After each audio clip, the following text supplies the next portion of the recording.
Mga kaibigan, isang magandang araw, magandang umaga o sa lahat. At dito na naman tayo mga kaibigan. So, our topic today is all about yung balibaga, parang nagkalabuan na ho. So, may tanong sa atin, nagkalabuan na po ang relasyon ng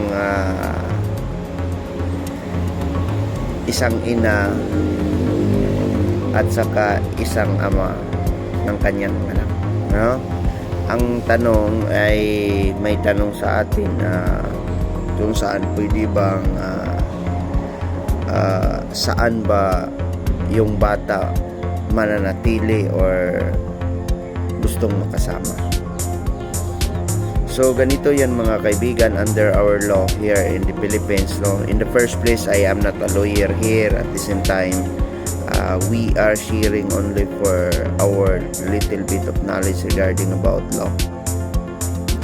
Mga kaibigan, ang batas ng ating Pilipinas, below 7 years old, ay ang kustodiya ng bata, ng isang bata po mga kaibigan, and below 7 years old ay nasa ina po yon, no?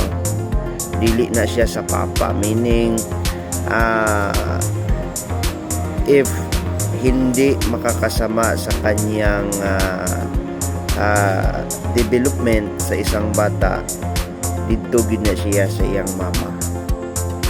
So may karapatan ba ang ama na bumisita sa kanyang anak, no?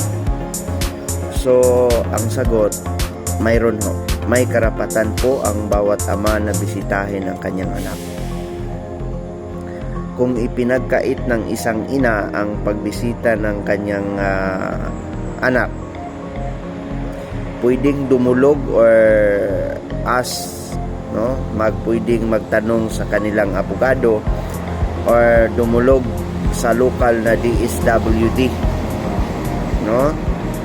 Para maghain ng petition to enforce visitation rights, no?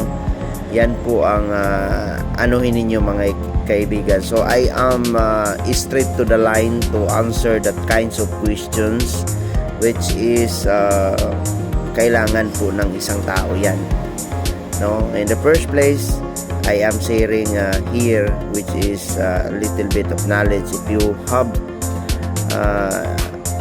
another idea, and then ask your lawyer for your concrete idea for regarding this, no? So yan na ho mga kaibigan. Marami pong pwedeng gagawin sa buhay na ito, no? Ganun lang ho, hindi lang tayo gagawa ng masama para sa ating kapwa. Yan lang ho mga kaibigan.